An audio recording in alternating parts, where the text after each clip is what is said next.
السلام علیکم. پروگرام پس آئینہ میں آپ کا میزبان غلام نبی مورائی. ناظرین، پس آئینہ میں آج ہم ڈسکس کریں گے جو ہمارے حالات حاضرہ ہیں پاکستان کے، اور یہ ہم مہران ٹی وی کا پروگرام یہ اردو میں ہم اس لیے کر رہے ہیں تاکہ ہمارا پیغام ایک راس دی پاکستان جائے، پورے پاکستان میں جائے.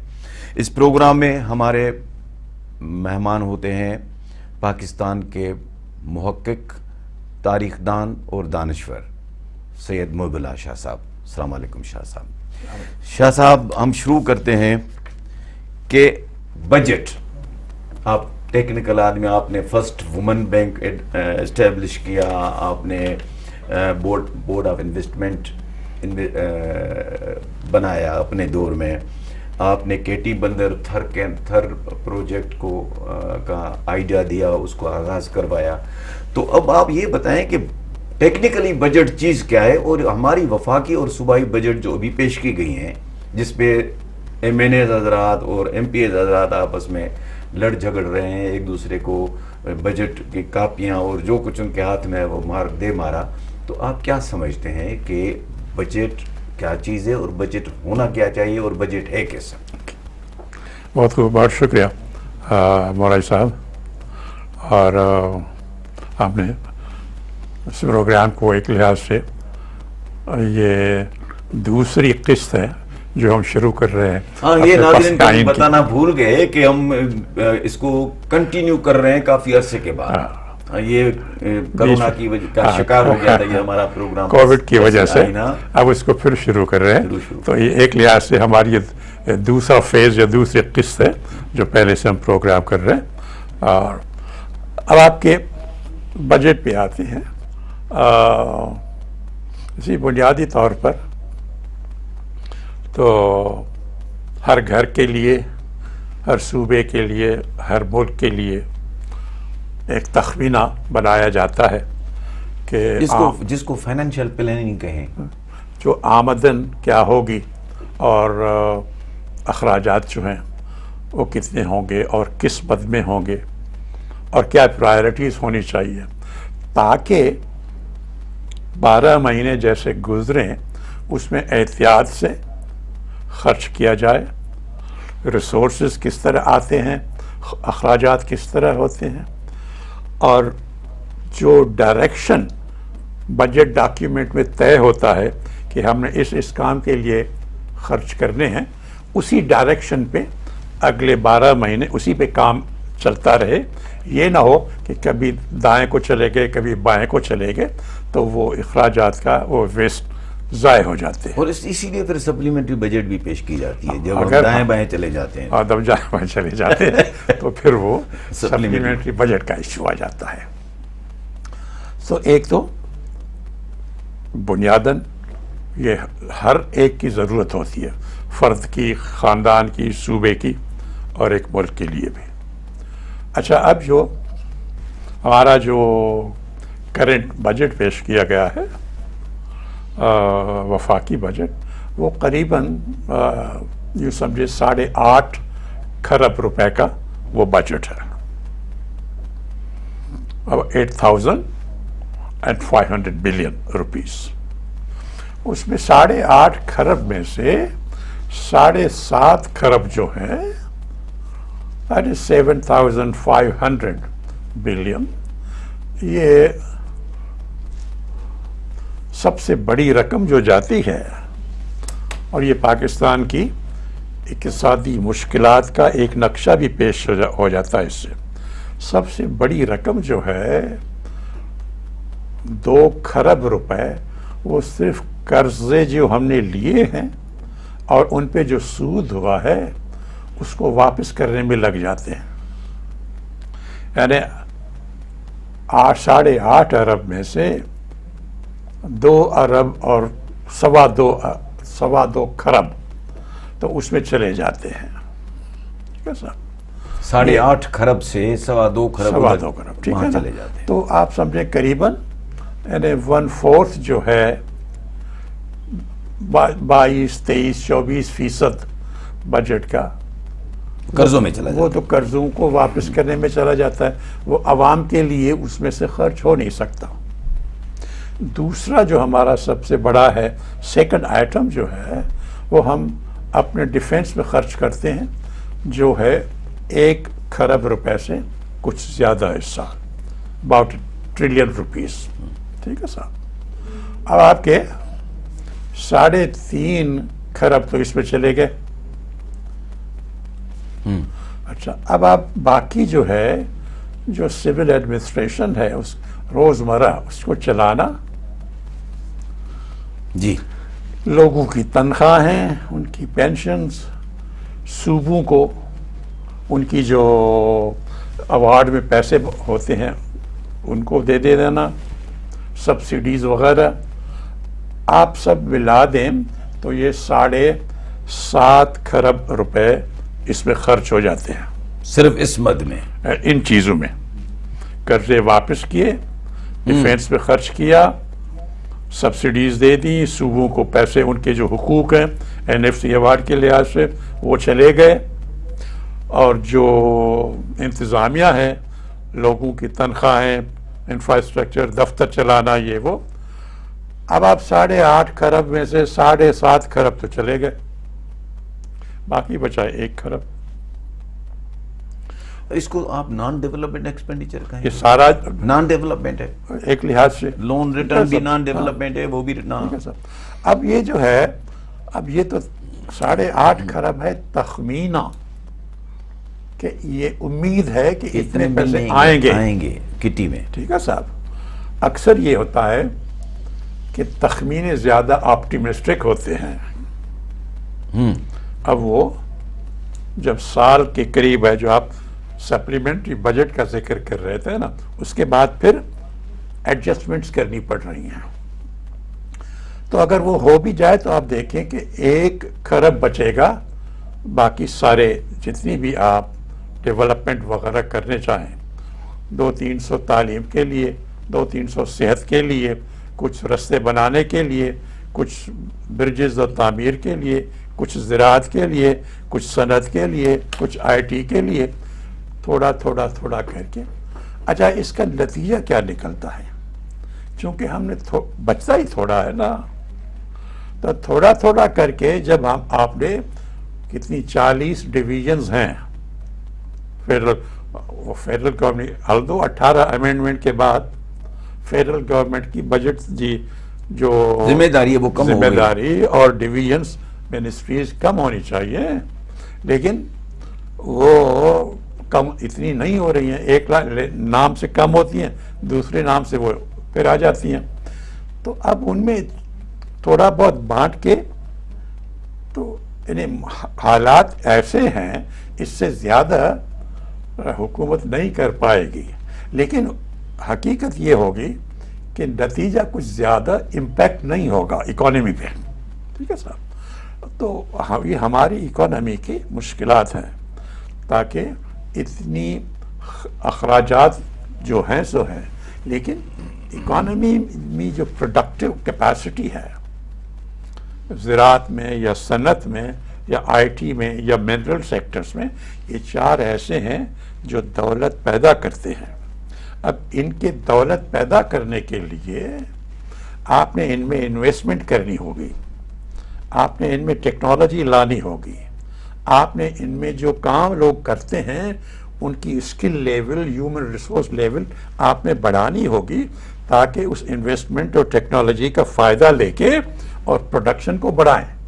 اب ہم اس میں نہ توجہ اتنا نہیں دیا ہے کئی سالوں سے، نہ اس میں انویسٹمنٹ کرتے ہیں۔ میرے خیال میں پاکستان بننے کے بعد ہم نے ہاں ایوب خان کے دور میں ڈیولپمنٹ ہوئی تھی، ہمارا GDP وغیرہ بہتر ہوا تھا، ہماری پروڈکشن کافی بہتر ہوئی تھی، انڈسٹریل ڈیولپمنٹ ہوئی تھی، ایگریکلچر ڈیولپمنٹ ہوئی تھی، اس کے بعد ہم پیچھے ہی جا رہے ہیں۔ اب یہ جو انویسٹمنٹ کس میں جانی چاہیے، ان چیزوں میں، اب اس کے لیے 7.5 کھرب، یہ تو جس طرح آپ نے کہا نان ڈیولپمنٹ میں چلے گئے، بچتا ہی کچھ نہیں کہ آپ کیا انویسٹمنٹ کریں گے، زراعت میں، صنعت میں، منرل ریسورسز میں، IT میں، تو پھر لوگوں کی تعلیم، پھر ان کی صحت، پھر رستے، برجز، یہ وہ، تو یہ تھوڑا تھوڑا بانٹ کے ہر منسٹری میں دیا جاتا ہے تو اس لیے آپ دیکھیں گے برسہ برس گزر گئے، امپیکٹ کوئی نہیں ہو رہا. ہماری اکانومی بڑی چھوٹی ہے اور پاپولیشن اتنی بڑی ہے، تو اس وجہ سے ہماری بجٹس کی ایک لحاظ سے ایک ٹریڈیشن ہے اور وہ ٹریڈیشن ہر سال ریپیٹ کی جاتی ہے، کرنی چاہیے، چونکہ ضروری ہے کہ تھوڑا بہت ڈسپلن رہے. آمدن کے ذرائع کیا ہیں، وہاں سے کتنی آئے گی، اخراجات کیا ہیں، ان کو کنٹرول کرے. تو ایک لحاظ سے ڈسپلن تو ضروری ہے، لیکن یہ ہے کہ گنجائش کوئی نہیں رہتی کہ امپیکٹ ہو معاشرے پہ، کہ آپ کی گروتھ ہو، آپ کی تعلیم اوپر چلی جائے، آپ کی صحت کے مراکز بہت ہوں، آپ کی ایگریکلچر انڈسٹری کی پروڈکٹیوٹی ویلیو ایڈیشن بڑھ جائے. اس کے لیے اتنے ہوتے نہیں، لہذا بانٹ بانٹ کے، اور ہمارا وہی ہے جو کئی سالوں سے چل رہا ہے، وہ ریپیٹ ہو رہا ہے، لیکن امپیکٹ جو ہے گروتھ کا اتنا سبسٹینشیل نہیں ہوتا. شاہ صاحب ایک وقفہ لیتے ہیں. ناظرین ملتے ہیں وقفے کے بعد.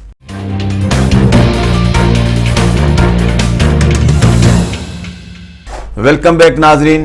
جی شاہ صاحب، افغانستان ایشو، اس پہ آپ کیا کہیں گے؟ افغانستان کا ایشو جو ہے وہ بجائے میں ٹائم ویسٹ کروں آپ کا، آپ کو ٹائم زیادہ دینا چاہتا ہوں. بہت شکریہ. افغانستان جو ہے وہ 40 سال سے پاکستان کا ایک مسئلہ بنا ہوا ہے، اور پاکستان اس سے متاثر بھی بہت ہوا ہے. 79 میں جب افغانستان میں ایک کمیونسٹ حکومت آئی، رشینز آئے، مسئلہ شروع ہوا کہ ظاہر شاہ جو بادشاہ تھے، ایک بادشاہ چلی آ رہی تھی کچھ عرصے سے، تو اس کے کزن تھا سردار داؤد، اس نے ظاہر شاہ کی حکومت کے خلاف کو کر دیا. تو ظاہر شاہ تو چلے گئے، سردار داؤد نے حکومت سنبھال لی، لیکن ان سے وہ معاشرے میں اور ملک میں اتنا پھر وہ ایک ٹرمائل پیدا ہوا کہ وہ بھی نہیں سنبھال سکے. پھر ایک حکومت، پھر دوسری، الٹیمیٹلی کمیونسٹ حکومت آئی، پھر اس کو بھی ختم کرنے کے کئی دھڑے بن چکے تھے.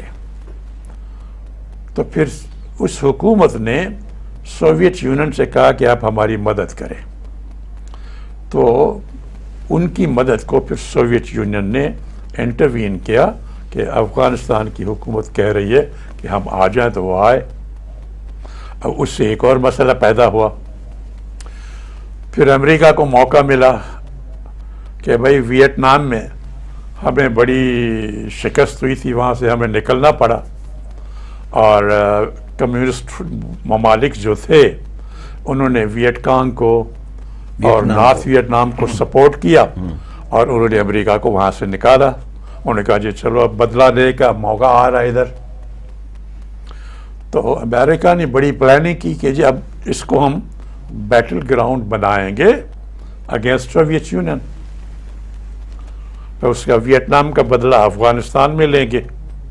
اب اس میں پاکستان کی جو حکومت تھی اس وقت جنرل ضیاء کی، انہوں نے امریکہ کے ساتھ پارٹنر ہونے میں شرکت کر لی کہ جی ہاں، اور وہ پھر اس میں دوسرے ہمارے گلف ممالک جو ہیں بھائی صاحب، وہ سعودی، انہوں نے بھی پیسے بھی دیے، پھر ہتھیار باہر سے آئے، پیسے باہر سے آئے، پھر دوسرے ممالک سے کئی لوگ یہاں لائے گئے تاکہ افغانیوں کے ساتھ مل کے سوویت یونین ان کے فورسز کے ساتھ یا جو بھی ان کے پھر الائیز ہوں ان کے ساتھ مقابلہ کریں.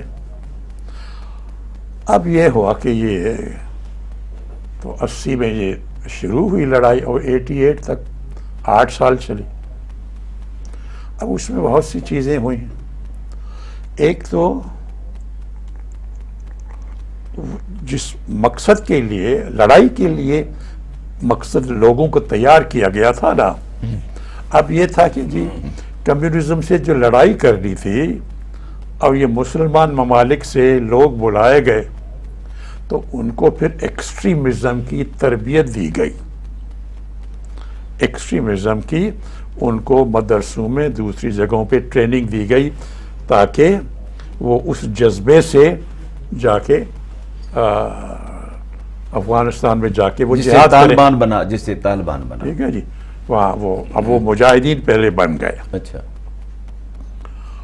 وہ ان کے ہتھیار بھی ملے، ٹریننگز بھی ملی، پیسہ بھی تھا. وہ سوویت یونین ہار کے وہ تو بھاگ گیا، وہاں سے نکل گیا 88 میں. اس کے بعد یہ ہوا کہ جی اب افغانستان میں وہ تو ایک ویکیوم پیدا ہو گیا.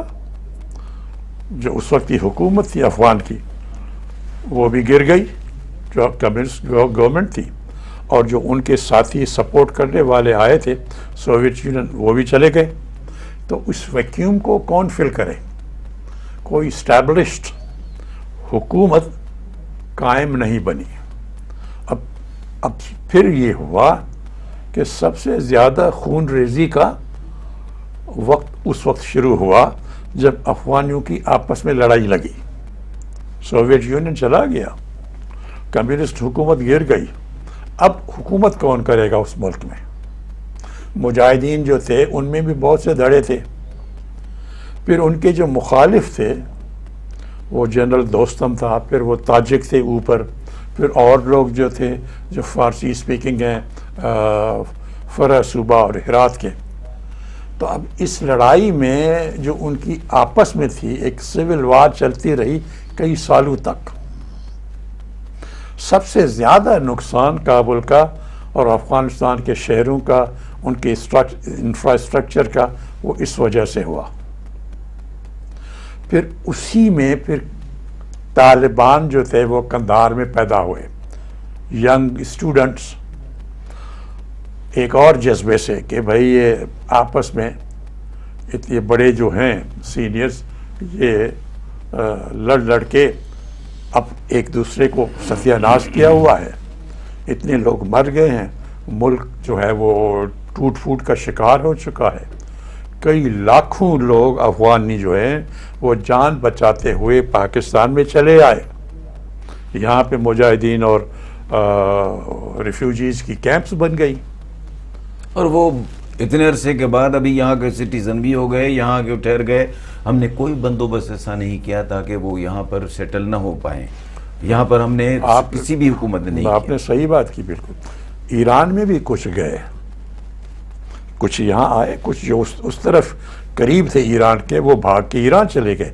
لیکن ایران نے احتیاط کیا، ان کو کچھ کیمپس میں رکھا، ان کو باقی اپنی پاپولیشن سے، اپنے شہروں میں اپنے لوگوں سے ملنے کی اجازت نہیں دی، ان کو پراپرٹی یا خریداری کرنے کی اجازت نہیں دی، ان کو ایرانی پاسپورٹ یا ایران شناختی کارڈ دینے کی اجازت نہیں کی. انہوں نے کہا کہ جی آپ ریفیوجیز ہیں، آپ کو ہم بھی مدد کریں گے، یونائٹڈ نیشنز بھی آپ کی مدد کرے گی، اور جب آپ کے ملک کے حالات بہتر ہوں آپ واپس چلے جائیں گے. انہوں نے یہ نہیں کیا کہ مل جاؤ اور بھول جاؤ. اب شاہ صاحب موجودہ صورتحال یہ ہے کہ امریکہ نے اعلان کر دیا ہے واپس جانے کا، تو اب افغانستان کی صورتحال کیا ہونے والی ہے؟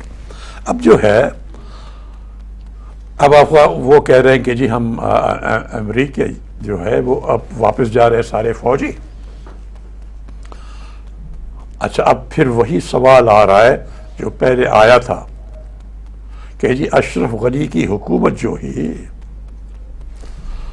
جس طرح سوویت یونین چلا گیا تو جو نجیب اللہ تھا جس کی حکومت تھی کمیونسٹ گورنمنٹ وہ ٹوٹ کے ختم ہو گئی، ویکیوم پیدا ہوا. اب اگر امریکی چلے جاتے ہیں جیسے انہوں نے کہا ہوا ہے تو اشرف غنی کی جو حکومت ہے جو آج کل صدر ہے اس کی حکومت کے چلنے کے کوئی آثار نظر نہیں آتے. ادھر طالبان جو ہیں وہ انہوں نے مختلف شہروں میں اتنی کامیابیاں حاصل کی ہوئی ہیں کہ وہ یہ پلاننگ جو لگتا ہے کہ ان کی یہ سوچ ہے کہ ہم افغان کی حکومت سے زیادہ نیگوسیشنز وغیرہ کیوں کریں. نیگوسیشنز کریں گے تو کچھ کمپرومائز ہوگا، کچھ دینا پڑے گا، کچھ لینا پڑے گا نا.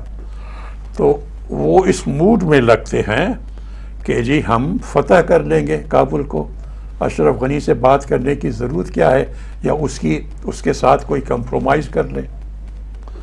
اب یہ بات جو ہے دنیا کے جو باقی ممالک ہیں ان کو یہ بات پسند نہیں آتی.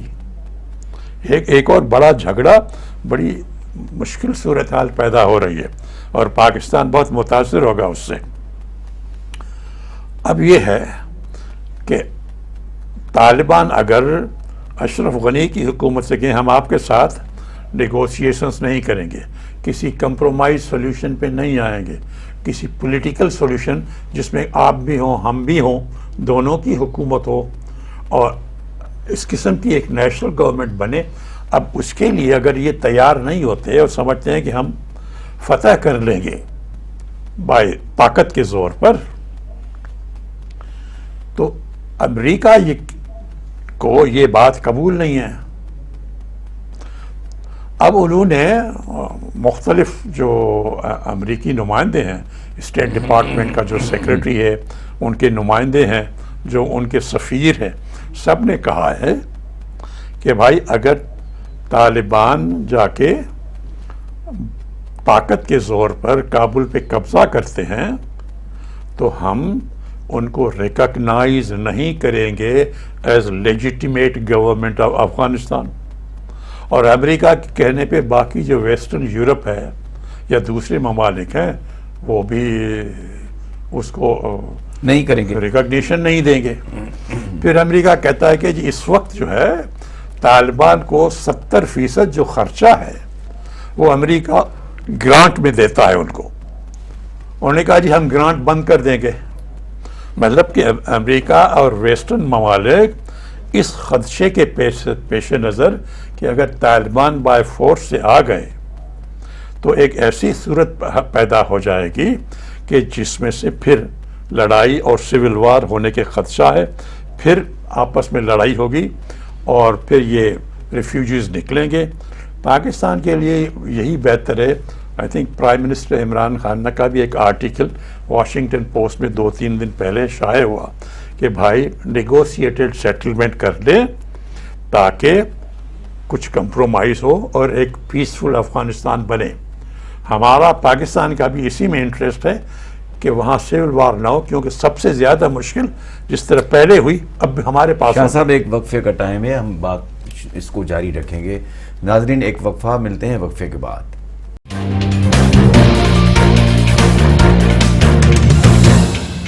ویلکم بیک ناظرین. شاہ صاحب آپ بات کر رہے تھے کہ افغانستان کا پورا بیک گراؤنڈ آپ نے بتایا اور اب موجودہ صورتحال پہ بھی آ گئے اور اس سے پاکستان سب سے زیادہ متاثر ہوگا. اس کی اکانومی، اس کی کنڈیشنز، ادھر لا اینڈ آرڈر پاکستان کا خراب. ادھر سے امریکہ نے ڈیمانڈ کی ہے کہ ہمیں فوجی اڈے استعمال کرنے کی اجازت دی جائے. ہم فوجی اڈے آپ کے استعمال کریں گے اگر طالبان گڑبڑ کرتے ہیں. تو یہ تو پاکستان کے لیے ڈیفینیٹلی بڑا چیلنجنگ مومنٹ ہے. تو اس پہ آپ کیا اسی کو کنٹینیو کرتے ہو اس پہ بھی بات کریں کہ پاکستان کا جو نقطۂ نظر ہے کہ ہم فوجی اڈے نہیں دیں گے تو پاکستان کو ایڈوانٹیج کیا ہے، نقصانات کیا ہو سکتے ہیں؟ آپ دیکھیں جس طرح بات کر رہے تھے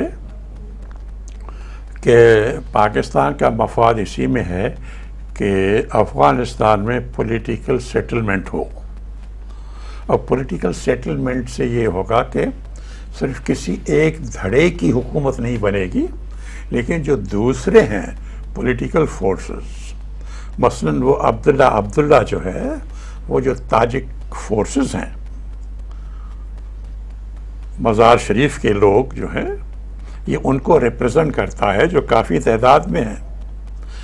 پھر جو ازبک لوگ ہیں وہاں پہ، جن کو وہ رشید دوستم جو ہے وہ ریپرزنٹ کر رہا ہے ان کو، وہ آج کل ترکی میں بیٹھا ہوا ہے.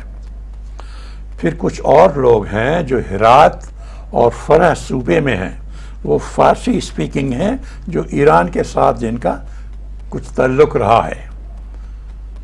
تو اگر ایک نیشنل حکومت بنتی ہے جس میں طالبان کو زیادہ بڑا حصہ ہوگا حکومت میں، لیکن اس میں عبداللہ کے تاجک بھی ہوں، رشید دوستم کے کوئی ازبیک بھی ہوں، فرح کے جو افغان اسپیکنگ ہیں صوبے کے وہ بھی، تو ایک لحاظ سے ایک اسٹیبل اور شاید پیسفل حکومت بنے. لیکن اگر نہیں بنتی جس کا، تو اس کا سدباب کرنے کے لیے امریکہ کو یہ خدشہ ہے. اس لیے پاکستان سے انہوں نے کہا کہ ہمیں بیسز فوجی اڈے دے دیں یا ہمیں یہاں سے گزرنے کا کے رائٹس دے دیں. ان کو خدشہ یہی ہے کہ زیادہ چانس یہی ہے کہ وہاں پہ مشکلات بڑھیں گی، سول وار ہو جائے گی. اور اس کے لیے امریکہ کو اپنے انٹرسٹ و مفادات کے ہیں کہ یہاں سے ٹیررزم پیدا ہوا تھا پہلے بھی، جو پھیل گیا کئی ملکوں میں، امریکہ کو بھی نقصانات وہاں سے ہوئے. ان کا یہی خدشہ ہے کہ اگر ہم نے سب کی حکومت کٹھے نہیں کی اور ایک دھڑے کی حکومت بن گئی، تو پھر ان کو یہی خدشہ ہے کہ یہاں سے پھر ایکسٹریمزم اور ٹیررزم کے چانسز بڑھیں گے. اور اس کو کنٹرول کرنے کے لیے پاکستان ہے یا اور جو قریب کے ممالک ہیں، تاجکستان ہے، کرگیزستان ہے، قازقستان ہے، ازبیکستان ہے، یہ 4 ممالک ہیں. 5واں یہاں پاکستان ہے، 6واں ایران ہے، جن کی بارڈرز جو ہیں وہ افغانستان سے ملتی ہیں. تو امریکہ کی یہی کوشش ہوگی، پاکستان کو بھی کہا ہے، عین ممکن ہے تو انہوں نے دوسرے ممالک کو بھی کہا ہو کہ آپ ہمیں فوجی اڈے دے دیں. پلس امریکہ کے فوجی اڈے جو ہیں وہ بحرین میں ہیں، قطر میں ہیں، اور پھر ان کا بہت بڑا جو ایئر کرافٹ کیریئر اور سمندری بیڑا ہے وہ یہ جو گلف ہے اس میں کھڑا ہے، میڈیٹرینین میں ہے. مطلب ان کے فورسز قریب کے ممالک میں، گلف کے عرب ممالک وہاں پہ ہیں. پھر جو ایئر کرافٹ کیریئرز پہ ان کے الگ ہیں، آسانی سے پہنچ سکتے ہیں. لیکن اس سے بھی زیادہ آسانی وہ یہ چاہتے ہیں کہ یہ ہو. اب پاکستان کو اتنا برا تجربہ ہو چکا ہے افغانستان کی لڑائی میں، کسی حصے سے بھی کسی طرح اس میں حصے دار بننے کے، ڈائریکٹ یا انڈائریکٹ. یہ جو ہم بات کر رہے تھے پہلے کہ 79-80 سے یہ جو شروع ہوا، ہم تو ڈائریکٹ تھے نا، انڈائریکٹ نہیں، ہم ڈائریکٹ تھے. تو اس میں سے اتنا نقصان ہوا ہے پاکستان میں. 4-5 چیزیں آپ دیکھیں، پہلے جیسا بھی تھا ہمارا ملک، اس میں 4-5 چیزیں پہلے نہیں تھیں. 47 سے آپ دیکھیں اور 1980 تک ہمارے ہاں ایکسٹریمزم اور فنڈامنٹلزم مذہبی یہاں پہ نہیں تھا. یہاں پہ تو صوفی کلچر ہے صدیوں سے. پنجاب میں، سندھ میں، فرنٹیئر، یہاں پہ یہ ہمارا صوفی کلچر ہے. یہ ایکسٹریمزم، فنڈامنٹلزم اور یہ ٹیررزم اس کے تو خلاف ہے. تو یہ تو نئی چیزیں اس ملک میں آ گئیں جو 80 کے بعد پیدا ہوئی ہیں. نارکوٹکس یہاں پہ پہلے نہیں ہوتی تھی. نارکوٹکس اور ڈرگس جو ہیں وہ 80 کے بعد اس ملک میں آئیں. اچھا، سمگلنگ جو ہے وہ پہلے اگر یاد ہو کسی کو تو چھوٹی ایک قلم یا 2-4 گز کپڑے لینے کے لیے 12 لوگ جاتے تھے، اور وہ بھی ڈر کے مارے 12 سے پشاور تک لانے میں بھی بیچ میں چیک پوائنٹس ہوتی تھی، کبھی وہ پکڑے جاتے تھے لوگ. بالکل صحیح. آج آپ سمگلنگ کراچی میں بازاریں کھلی ہوئی ہیں، لاہور میں، پنڈی میں، ہر شہر میں. جو چیز وہاں محدود تھی اب سارے شہروں میں پھیل چکی ہے. نارکوٹکس جو ہیں اسکولوں میں، کالجز کے بچوں تک پہنچ چکی ہے. یہ پہلے ہمارے معاشرے میں نہیں تھی. تو اس بہت سی ہیں، ٹیررزم، فنڈامنٹلزم. ایک پاکستان کا جو معاشرہ ہے، سوسائٹی جو ہے، جو کلچر ہے ہمارا، اس میں بہت سی باتیں یہ نئی آ گئی ہیں 80 کے بعد، جس کے ہمارے معاشرے میں یہ ایکسٹریمزم اور وائلنس پیدا ہو چکا ہے. یہ نقصانات ہیں. اس کے علاوہ تو پاکستان کو کئی نقصانات ہوئے ہیں. اب وہ اقتصادی لحاظ سے بھی حکومت کے اپنے ایسٹیمیٹس ہیں کہ جی ہر سال 1980 سے لے کے جب سے یہ ہوئے سوشل اور یہ کلچرل یہ تو نقصانات کا ہم نے ذکر کیا، اقتصادی طور پہ بھی پاکستان کا کہ کوئی 150 ارب ڈالر کی اکانومی کو نقصان پہنچا ہے۔ ان بات دیکھیں، جب ایکسٹریمزم یا ٹیررزم ہوگا، جب وائلنس ہوگا تو انویسٹمنٹ کون کرے گا؟ جب سمگلنگ کی ساری چیزیں، ایئر کنڈیشنر، ریفریجریٹرز، کپڑے، برتن، الف بے ساری چیزیں یہاں آئیں گی تو جو ہمارا جو ڈومیسٹک مینوفیکچر ہے وہ صنعت لگا کے کیا کرے گا؟ اور وہ لوگ تو وہ تو کسٹم ڈیوٹی بھی نہیں آتی نا، وہ افغانستان کے نام پہ کراچی سے چلی جاتی پھر یہاں واپس آ جاتی ہیں۔ تو ہماری اکانومی کو کئی باتوں سے نقصان پہنچا ہے، ہمارے معاشرے کو کئی باتوں سے نقصان پہنچا ہے۔ تو پاکستان کا تو اسی لیے یہ فائدہ ہے کہ بھائی افغانستان کے لوگ آپس میں طے کر لیں اور صلح صفائی سے رہیں۔ اس لیے پاکستان اب بارڈر پہ فینس لگا رہا ہے۔ یہ بہت اچھی بات ہے کہ بھائی جتنے تک ہم کوشش کریں ہم روکیں، اپنے ملک کو پہلے ہی بہت نقصان ہو چکا ہے اور ہم ابھی متحمل نہیں ہو سکتے کہ ہمیں اور بھی نقصانات ہو، کیونکہ اگر ہم پھر امریکہ کے اتحادی ڈائریکٹ یا انڈائریکٹ بلکہ پھر افغانستان کی لڑائی میں شامل ہو جائیں گے یا کوئی نہ کوئی پارٹیسپیشن ہوگی تو ہمارے ہاں جو پہلے ہی مشکلات ہیں وہ پھر بڑھیں گی۔ تو یہ عقل مندی کی بات ہے کہ جو ایک تو حکومت فینسنگ کر رہی ہے، بالکل صحیح ہے، تھوڑا بہت حصہ باقی بچا ہے وہ انشاءاللہ جلدی پورا ہو جائے گا۔ پلس یہ کہ بھائی پاکستان کو بہت ہی بٹر لیسن ملا ہے افغانستان کی باتوں میں شامل ہو کے 1980 سے بہت نقصانات اٹھائے ہیں پاکستان نے، اب اس کا متحمل نہیں ہو سکتا، وہاں پہ امن ہو، آپس میں کریں۔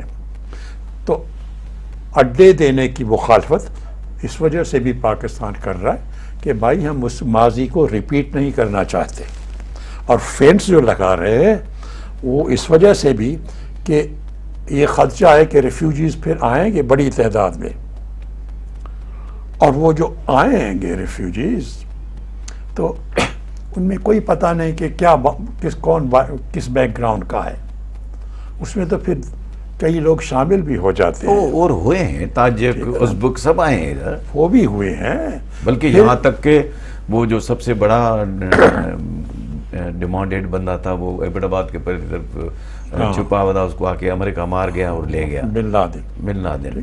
تو یہ مطلب یہ کہ اس میں ایکسٹریمسٹ بھی آ جائیں گے، اس میں جو لوگ وائلنس یا ٹیررزم کریں گے وہ بھی آ جائیں گے، جو سمگلرز ہوں گے، ریفیوجیز کی شکل میں ہر قسم کے لوگ آ جائیں گے، کرائم کرنے والے بھی آ جائیں گے، کچھ معصوم لوگ بھی آئیں گے، لیکن کوئی چھان بین تو ہے نہیں نا، جب لاکھوں لوگ نکلتے ہیں جس طرح پہلے کوئی چھان بین نہیں ہوئی۔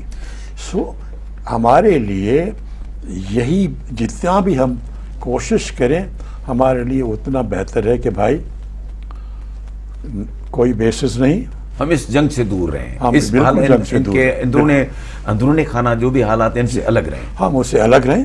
ہمیں اپنی جو پاکستان کے ایشوز ہیں، ہم پہلے بات کر چکے تھے بجٹ میں، ہمارے پاس اتنی مشکلات ہے کہ ہم اپنے لوگوں کے لیے نہیں کچھ کر پاتے، سال بسال چھوٹے چھوٹے پیسے یوں تو بانٹ دیتے ہیں مختلف منسٹریز میں، اس سے کوئی امپیکٹ نہیں ہوتا۔ تو بہتر ہے افغانستان کے لوگ افغانستان کو اٹھائیں، ہم اپنی بارڈر کو پروٹیکٹ کریں، یہ بارڈر دو ملکوں کے درمیان رہے، آنا جانا بند کر دیں تاکہ پاکستان کے جو اپنے لوگ ہیں اس پہ توجہ ہو۔ شاہ صاحب بڑی مہربانی۔ ناظرین، یہ پروگرام پس آئینہ ہر جمعہ رات کو شام کو 7 بجے خبروں کے بعد آپ سن سکیں گے، رات کو 12 بجے، اسی رات کو 12 بجے ریپیٹ ہوگا، اور نیکسٹ ڈے 2 بجے دوپہر کو ریپیٹ ہوگا۔ آپ کی مہربانی، خدا حافظ۔